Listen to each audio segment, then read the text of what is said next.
Faça fortuna com ações. Hoje nós vamos ver tudinho sobre esse livro que é um dos marcos da história do mercado de capitais brasileiro. Só que será que esse livro, escrito algumas boas décadas atrás, tem aplicabilidade hoje, em 2020? É isso que você vai conferir junto comigo. Esse é um dos poucos livros escrito por um brasileiro sobre a Bolsa de Valores, porque as grandes obras, os grandes livros são todos escritos ou por autores norte-americanos ou por autores europeus. E de uns anos para cá a gente está tendo uns caras muito bons da Índia, do Sudeste Asiático, mas brasileiro mesmo é difícil a gente encontrar. E ele, além de escritor, ele também era investidor, ou seja, o cara tinha skin in the game, o que automaticamente dá mais moral para ele. Esse livro era bem conhecido do pessoal que gostava do mercado financeiro, mas não era conhecido do público em geral que entrou na bolsa aí nos últimos 4, 5 anos. Só que teve uma entrevista do Barsi que eu sinceramente eu não lembro para quem foi, mas eu lembro que ele falou deste livro. E logo depois que ele falou, dizendo que esse era o melhor livro que ele tinha visto sobre a Bolsa de Valores, era o que ele recomendava e tudo mais, o livro voltou à tona e todo mundo queria saber o que era o tal do Décio Bazin, o que era o Faça Fortuna com Ações. Então vamos conhecer mais da estratégia do Décio. Vale ressaltar que no livro ele conta várias e várias histórias, mas eu vou extrair apenas a estratégia dele mesmo para a gente ver se tem aplicabilidade em 2020, se não tem. E o primeiro ponto, o primeiro checkpoint ali da listinha do Décio são as empresas pagadoras de dividendos. Logo de cara a gente vê que tem um alinhamento com o Luiz Barsi, em relação às empresas que pagam rendimentos aos investidores. E no livro ele deixa claro a regra dele de investir em empresas que têm dividend yields, ou seja, quanto que elas distribuem de dividendos proporcional ao preço atual da ação no mercado, acima de 6%. Se tiver abaixo de 6%, ele fazia essa linha de corte. Eu, hobby agora falando, também gosto de empresas pagadoras de dividendos. Por quê? Porque eu penso como uma holding. E embaixo da holding Hobby Correia, eu tenho vários negócios que me dão constante fluxo de caixa. É assim que outros grandes investidores pensam, mas eu sei também que tem gente que não pensa assim. E tá tudo bem, desde que você trace a sua estratégia, veja o que você gosta mais e seja fiel a ela. Eu, o Décio, o Barsi e um monte de outros investidores gostamos de dividendos. Só que o que faz eu ficar em lado oposto do Décio? Eu não tenho uma linha de corte de 6% de dividendos. E eu vou explicar o motivo. O livro do Décio, ele foi publicado em 1992 e ele escreveu esse livro no finalzinho da década de 80, comecinho da década de 90, só que as histórias do livro ele conta lá desde o começo da década de 70, então era um mundo bem diferente do mundo que a gente vive hoje em 2020. Muito do raciocínio por trás da premissa do Décio Bazin de fazer essa linha de corte de 6% de dividend yield é relacionado ao cenário econômico, ao cenário da política monetária brasileira da época. Lembrando, pessoal, que essa época que ele escreveu o livro, as moedas brasileiras eram outras. A inflação brasileira era incomparável perto da inflação que nós temos hoje, assim como as taxas de juros. Então, se a gente pegar as taxas de juros e inflação lá, década de 70, 80, fica bem distorcida a nossa comparação. E o que eu fiz para você entender como o cenário era diferente na época? Eu vou trazer agora as taxas de juros norte-americanas, porque o dólar é o dólar desde que você se conhece por gente, seu pai se conhece por gente, seu avô se conhece por gente. Então dá para a gente entender um pouquinho do cenário do mercado financeiro da época, lembrando, é claro, que o Décio investiu no Brasil e o dólar é nos Estados Unidos. Então aqui você está vendo as taxas de longo prazo dos Estados Unidos de 1871 até o ano de 2013. E eu separei ali da tela, olha só, esse é o período em que o Décio escreveu a obra e o que o Décio publicou. E a taxa de juros nos Estados Unidos oscilou nessa época de 4 a 8%. Só que muitas das histórias que o Décio conta é ali da década de 70, em que a taxa de juros era de 10, chegando até triscar ali 15 a 16% nos Estados Unidos. E se você compara com a taxa de juros hoje norte-americana, que é triscando zero, você vê que a gente vive em um mundo completamente diferente. Ah, Rob, mas nada a ver com o que você está falando, isso daí é Estados Unidos. Eu quero saber do Brasil. O Décio era brasileiro, investiu na Bolsa Brasileira. O Brasil também está num cenário completamente diferente da década de 70, 80 e até de alguns anos atrás. Eu até coloquei na tela para você a taxa Selic aí dos últimos 12 meses no Brasil. Então você percebe, olha só a queda. A gente vem caindo cada vez mais em relação à taxa de juros no Brasil. Então eu sinceramente entendo por que o Décio traçou esse percentual, era um mundo diferente e tudo mais.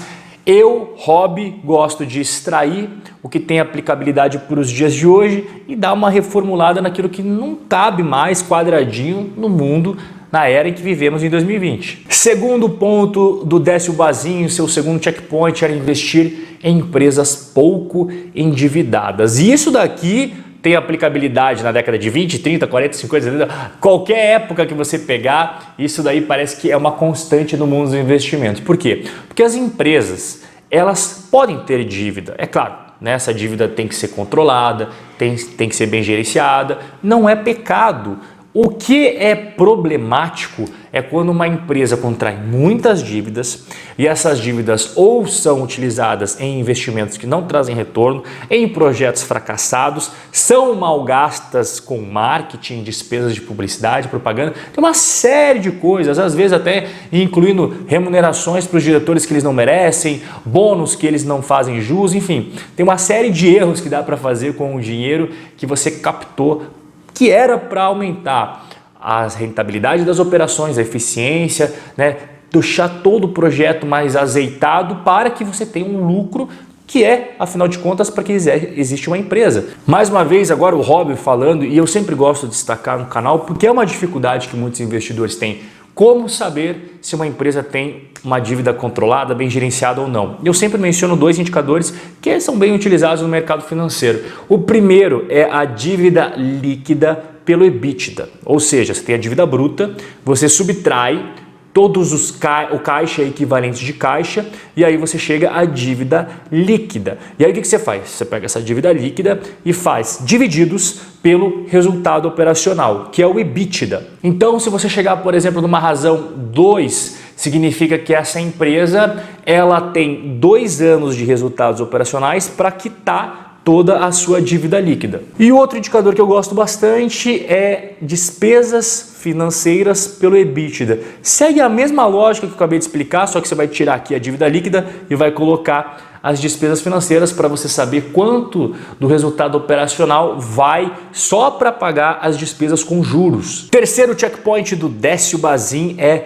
que você tem que vender empresas quando sai uma notícia ruim na mídia que pode impactar no lucro da empresa. E esse é um dos checkpoints mais controversos, até mais controverso que aquela linha de corte que eu falei para você de 6%. Por quê? Porque quando ele escreveu esse livro, a forma em que os investidores se informavam era através de jornais impressos. Hoje, em 2020, nós temos redes sociais, internet, aplicativos no celular e um monte de coisa o tempo inteiro bombardeando você com informações. E aí que está a grande questão. O que separar o que é notícia, que vai impactar na lucratividade da empresa, e aquilo que é apenas ruído, burburinho, porque hoje com o Twitter, por exemplo, qualquer pessoa pode escrever qualquer coisa sobre uma empresa e isso simplesmente viralizar e no fundo ser um baita de um ruído. Então, mais uma vez, eu trago a importância de você se preocupar com os resultados operacionais da empresa, com a lucratividade da empresa, que é o que o Décio fala que o investidor tem que se preocupar. Só que se você seguir esse conselho à risca, ou seja, vender uma ação quando sai uma notícia negativa no mercado, isso acaba sendo muito subjetivo, porque pode ser uma notícia negativa para mim, mas que eu considere que não vai impactar nos lucros. Mas você pode entender que aquela notícia negativa pode sim impactar nos lucros. Percebe como não é algo objetivo? Então, como que eu, mais uma vez aqui, Rob, faço, né? Eu não tomo decisões com base em notícias. É claro que eu não sou um ermitão que vive dentro de uma montanha e não sei o que está acontecendo no mundo. Só que eu não tomo decisões de investimento com base nas notícias. Eu tomo com base nos resultados dos balanços, porque eu cansei de ver várias e várias vezes as notícias falando certa coisa sobre a empresa e aí vem um resultado positivo.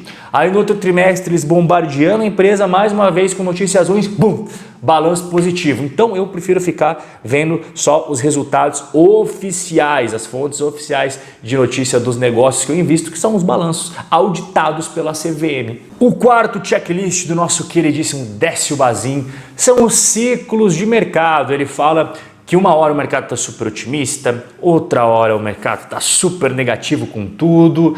Então a gente vive em ciclos de euforia e depressão. Acho que isso todo mundo concorda, né? Vira e mexe a gente passa na bolsa por esses momentos. Aqui também é polêmico, porque o que o Décio fala é que você, no momento de euforia, você tem que vender as suas ações. E aí, quando estiver em baixa, todo mundo depressivo, você compra as ações. Então, basicamente, ele fala no livro que quando está todo mundo eufórico, você tem que começar a vender as suas ações, fazer caixa, botar na renda fixa. E aí, quando o mercado cair, você pega essa grana e compra as ações que você considera barata. Inclusive, essa discordância existe entre o Décio e o próprio Barsi. O Barsi, ele não desinveste nas ações. Ele gosta quando o mercado cai, mas ele não vende as ações só porque está subindo.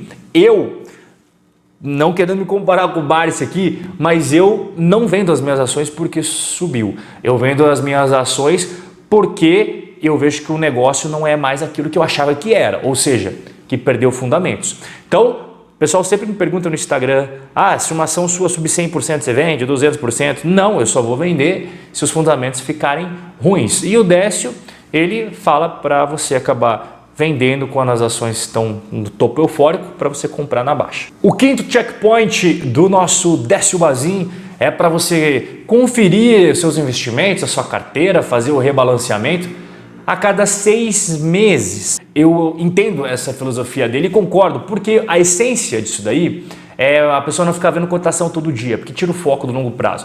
Eu não vou dizer que eu fico 6 meses sem ver, não é verdade, eu sempre falo o que eu faço. Eu vejo a cada mês. Tá? Eu abro o home broker no máximo 2 vezes, uma para avisar que eu mandei o aporte e a segunda para efetivamente comprar a ação, o fundo imobiliário, que seja o investimento do mês que eu vou realizar. Eu não fico vendo ao longo do mês. E eu faço meu controle, eu tenho todos os aplicativos famosinhos da moda no meu celular e eu não uso nenhum deles. Eu uso apenas o Excel porque eu gosto. Eu me acostumei com o Excel, uso o Excel há muitos anos e eu realmente gosto do Excel. Tem que fazer. Então a essência do Décio é para o cara não ficar vendo cotação todo dia, porque isso tira o foco do que realmente importa, que são os negócios por trás da ação, não aquela oscilação, subiu 10 centavos, caiu 30 centavos, subiu R$1, caiu R$2. Isso daí tira completamente o foco do cara. E essas atitudes que eu tomo de abrir o home broker 1 ou 2 vezes por mês e tudo mais, é para que o meu cérebro jogue ao meu lado e não contra. Bob, que coisa estranha que você está falando. É porque a gente não foi feito para vencer na Bolsa de Valores, tá? O nosso cérebro, ele é perfeito para a gente fazer tudo ao contrário do que realmente dá dinheiro na Bolsa de Valores. É para a gente comprar no momento errado, é para vender no momento errado, é para ficar vendo pisca-pisca o tempo inteiro na tela e só fazendo besteira. O nosso cérebro é assim. E a partir do momento que você reconhece as suas fraquezas, as armadilhas, os vieses e tudo mais, você acaba entendendo que você está jogando contra você mesmo. E por que eu não posso fazer o que todo mundo faz? Porque a maioria acaba perdendo na bolsa. Se você quiser seguir o que a maioria faz, tudo bem, não tem problema nenhum. Mas não tem como se exigir de ter resultados diferentes da maioria. E o sexto checkpoint do Décio Bazin, que ele escreveu nas páginas, lá no finalzinho do livro, ele fala, olha, ao final do vídeo do Hobby tem 2 links, um para o Telegram dele e um para o Instagram dele, e lá tem conteúdos exclusivos sobre ações, fundos imobiliários, investimento exterior. Então não vai decepcionar o Décio. Clica aqui embaixo na descrição, entra lá no meu Insta, entra no Instagram, que se você ainda não está lá, você está deixando muito conteúdo em cima da mesa. Espero que você tenha gostado do nosso vídeo especial aí sobre o grande Décio Bazin. Realmente o livro dele é muito bacana, dá pra gente pegar muita coisa e trazer para os dias atuais que nós vivemos de hoje. Espero que você tenha gostado do conteúdo, um forte abraço e a gente se vê no nosso próximo encontro. Até mais!